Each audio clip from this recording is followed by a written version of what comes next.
Study IQ IAS, अब तैयारी हुई अफोर्डेबल।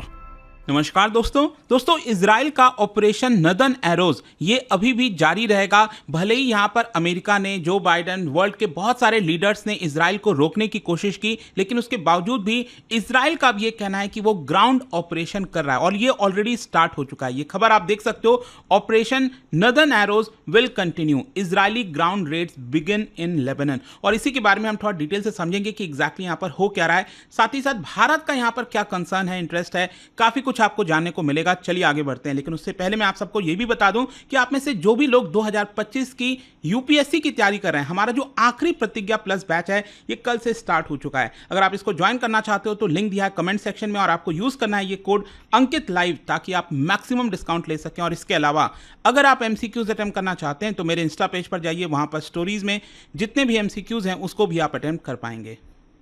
तो चलिए शुरुआत करते हैं और सबसे पहले ये समझते हैं कि एग्जैक्टली अभी हो क्या रहा है। देखिए, इजराइल लेबनान का जो वॉर है, लेबनान तो नहीं बोलना चाहिए बल्कि हिजबुल्लाह, क्योंकि यहां पर इजराइल का ये कहना है कि वो हिजबुल्लाह से फाइट कर रहा है। तो यहां पर आपको पता ही होगा कि पिछले 2 हफ्ते से काफी कुछ हो चुका है। एक तो जो शुरुआत हुई थी यहां पर पेजर ब्लास्ट से, उसके बाद वॉकी टॉकी ब्लास्ट, और उसके बाद जिस प्रकार से एयर स्ट्राइक किया गया, आप देख सकते हो सदर्न लेबनान में कई सारे एयर स्ट्राइक किए गए। उसके बाद जो ईस्टर्न वाला पार्ट है बेका वैली, और साथ ही साथ वेस्टर्न साइड में जो बेरूट है इसकी कैपिटल, वहां पर भी किए गए। और उसी की वजह से जो नसरल्ला है, जो इसका चीफ है, वो यहां पर मारा गया। लेकिन अब यहां पर देखिए, इजराइल का यह कहना है कि हम यहीं तक रुकने वाले नहीं हैं।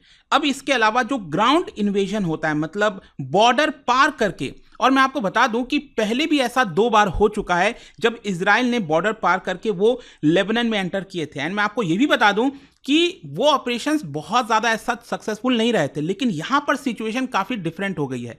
सिचुएशन डिफरेंट इसलिए है क्योंकि पहले ही इजराइल ने क्या किया, इनके जो चीफ हैं और बहुत सारे जो लीडर्स हैं उनको मार गिराया है। तो उसके बाद अब इजराइल की प्लानिंग है कि ग्राउंड इन्वेजन के माध्यम से जितना भी कुछ बचा है हिजबुल्लाह का, उसको खत्म किया जाए। और इसी की वजह से यहां पर कंसर्न यही है कि क्या ये फर्दर एस्केलेट होने वाला है। यहां पर आप देख सकते हो, इजराइल का ये कहना है कि जो उनकी कम्युनिटी है नदन इजराइल में, क्योंकि जब से यहां पर वॉर स्टार्ट हुआ था और हिजबुल्लाह ने फायरिंग करना स्टार्ट कर दिया था पिछले साल, रॉकेट्स वगैरह, तो नदन साइड में जो इजरायलीज रहते हैं उनको भागकर इधर आना पड़ा था सदर्न साइड में।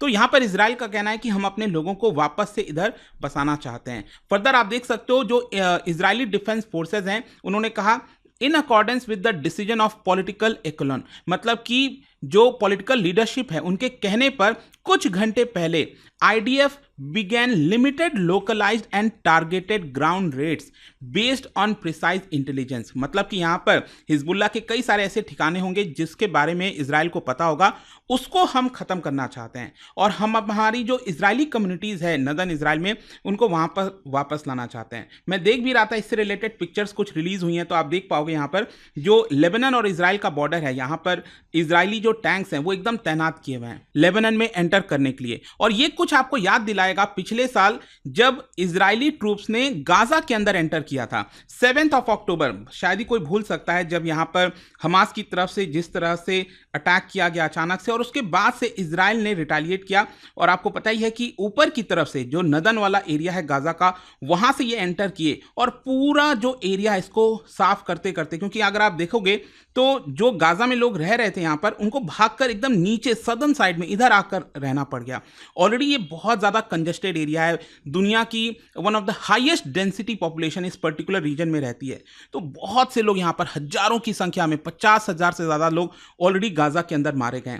तो यहां पर इजराइल का यह कहना था कि इनके जो जितने भी आपके सुरंग वगैरह हैं जहां पर वेपन्स वगैरह छुपाए हुए हैं उसको हम खत्म कर रहे हैं। तो कुछ वैसा ही इन्वेजन अब आपको लेबनान के अंदर देखने को मिलेगा। और एक चीज मैं आपको ये भी बता दूं, हिजबुल्लाह का ज्यादातर जो इंफ्रास्ट्रक्चर अगर आप देखोगे तो वो सदर्न साइड में ही है। तो मोस्ट प्रॉब्ली इनका यही प्लान होगा कि सदर्न साइड में जो हिजबुल्लाह की जितनी भी चीजें हैं इंफ्रास्ट्रक्चर, अब उसको पूरी तरह से खत्म कर दो ताकि हिजबुल्लाह वापस से खड़ा ना हो पाए। और आप देख सकते हैं यहां पर जो इजरायली डिफेंस फोर्सेस का ट्वीट है, इसमें इन्होंने लिखा है these operations were approved and carried out in accordance with political echelon और operation northern arrows will continue according to the situational assessment. अब देखिए यहाँ पर कई लोगों को शायद पता ना हो, लेकिन ऑपरेशन नदन एरोज ये नाम दिया गया था इजराइल के द्वारा पिछले हफ्ते जो यहाँ पर एक्शन स्टार्ट किया गया इजराइल के द्वारा हिजबुल्लाह के ऊपर, तो उसका नाम इन्होंने दिया नदन एरोज। तो ये रुकने वाला नहीं है, ये अभी भी जारी रहेगा। और मैं आपको बता दूं कि लास्ट टाइम हिजबुल्लाह और इजराइल के बीच में जो फुल स्केल वॉर हुआ था वो 2006 में हुआ था। तो उसके बाद से ये सबसे बड़ा ऑपरेशन इजराइल की तरफ से बताया जा रहा है। तो अब क्वेश्चन यहां पर यह है कि हिजबुल्लाह की तरफ से क्या किसी प्रकार का रिस्पांस आया है।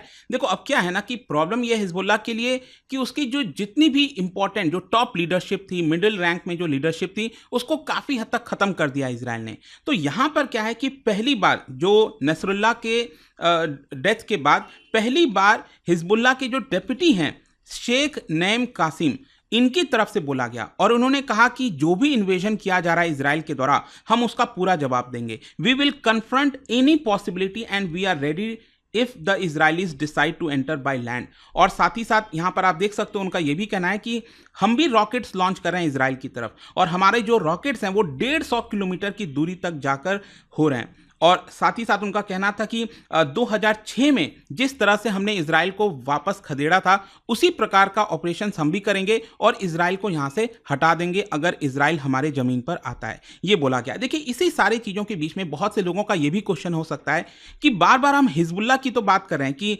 इजराइल हिजबुल्लाह को टारगेट कर रहा है, व्हाट अबाउट लेबनीज आर्मी? जो लेबनन एज अ कंट्री जो उनकी आर्मी है, क्योंकि वो अलग है, क्योंकि यहां पर इजराइल का कहना है कि जो हिजबुल्लाह है वो एक टेररिस्ट ऑर्गेनाइजेशन है जिसको ईरान के द्वारा डायरेक्टली सपोर्ट किया जाता है। लेकिन लेबनान एज अ कंट्री अगर आप देखोगे तो उनकी आर्मी अलग है। तो यहां पर ज्यादातर केस में यह देखने को मिलता है कि लेबनीज आर्मी जो है वो इजराइल के साथ कन्फ्रंट नहीं करती है।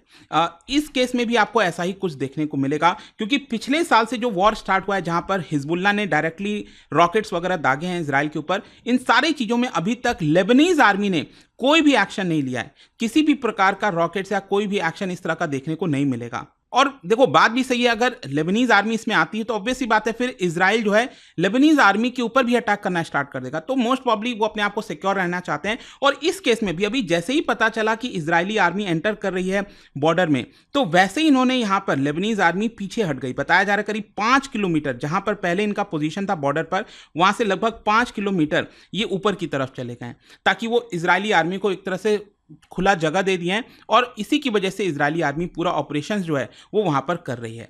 अब इन सारी चीजों के बीच अब क्वेश्चन ये है कि शांति को लेकर क्या बोला जा रहा है, मतलब कि जो पीस लाने की बात कही जा रही है। अब देखो जो बाइडेन का तो ये कहना है कि अभी तक यहां पर ऑपरेशंस रुक जाना चाहिए, we should have a cease fire now. World के बहुत सारे लीडर्स ने अर्ज किया। अभी रिसेंटली 21 दिन का ट्रूस की मांग की गई थी फ्रेंच राष्ट्रपति और यूएस के प्रेसिडेंट जो बाइडेन के द्वारा, और लेकिन उसको भी एक्सेप्ट नहीं किया गया। यूनाइटेड नेशंस के जो सेक्रेटरी जनरल है एंटोनियो गुटेरेस, उनकी तरफ से बोला जा रहा है we do not want any sort of ground invasion, क्योंकि ग्राउंड इन्वेजन जब होता है तो पूरा खत्म हो जाता है। आप भले ही कितना भी एयर स्ट्राइक कर लो, कुछ भी कर लो, ग्राउंड इन्वेजन बड़े स्केल पर होता है।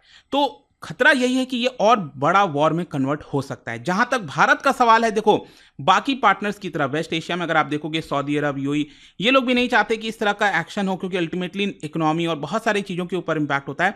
भारत भी चाहता है कि जल्द से जल्द वहां पर शांति आए। और हमारे लिए तो क्या है, हम तो चाहते हैं कि अगर वहां पर पीस आता तो एक तरह से जो हमारा मकसद है कॉरिडोर का, India middle east Europe economic corridor, वो हम वहां पर ला पाएं। और इसके अलावा भारत के लिए कंसर्न है कि हमारे जो 9 मिलियन इंडियंस वहां पर रह रहे हैं उनकी सेफ्टी और सिक्योरिटी का क्या होगा। अभी आपने देखा होगा कि कल नरेंद्र मोदी जी का ट्वीट आया और उसमें उन्होंने कहा कि he spoke to prime minister Netanyahu, और जो भी रिसेंट डेवलपमेंट हुआ उसके बारे में बातचीत हुआ। It is crucial to prevent regional escalation and ensure the safe release of all hostages. India is committed to supporting efforts for an early restoration of peace, ऐसा उन्होंने बोला। और देखिए साथ ही साथ उन्होंने कहा है terrorism has no place in our world. तो आपको पता है ये भारत भी अगर आप देखोगे जो पड़ोसी देश है पाकिस्तान, उसके काफ़ी ज़्यादा प्रभावित हुआ है इतने वर्षों से। चाइना का सिचुएशन हम जान ही रहे हैं, अभी रिसेंटली बांग्लादेश में जो हुआ है इससे भी ज़्यादा कंसर्न है। तो देखना होगा यहाँ पर। इसके अलावा भारत के लिए और भी कई सारे कंसर्न्स होते हैं, जैसे एनर्जी, ऑयल वगैरह जो हम मंगाते हैं वहाँ से, नेचुरल गैस, क्रूड ऑयल, और इन्हीं सारे सिचुएशन को देखते हुए भारत ने भी लेबनान में जा रहे लोगों के लिए भी सेफ्टी और सिक्योरिटी जो ट्रैवल एडवाइजरी होता है वो यहाँ पर जारी कर दिया था। देखने वाली बात होगी अब आगे यहाँ पर होता क्या है। लेकिन जाने से पहले आप सभी के लिए एक इंटरेस्टिंग क्वेश्चन, क्या बता सकते हो कि who among the following was the sultan at Delhi when the Vijayanagara empire was founded? ये आपको बताना है, ये 4 ऑप्शन में से। इसका राइट आंसर आप सबको पता है, मेरे इंस्टाग्राम पर तो मिलेगा ही, वहां पर अगर आप नहीं हो कोई बात नहीं, टेलीग्राम से ले सकते हैं इसका सही उत्तर। मैं कई सारे जो एमसीक्यूज हैं वो यहाँ पर स्टोरीज में डालता रहता हूं। अगर आपको पीडीएफ ही तो टेलीग्राम पर आइए, अलग अलग सोशल मीडिया पर आप जुड़ पाओगे। और जैसा मैंने आपको बताया, अगर आप यूपीएससी की तैयारी कर रहे हैं, कोई भी बैच चाहते हैं, you can simply use this code Ankit live to get maximum discount. And I hope कि वीडियो आपको पसंद आया होगा। मिलता हूं आपसे next time, till then thank you very much, see you soon. Study IQ IAS, अब तैयारी हुई अफोर्डेबल।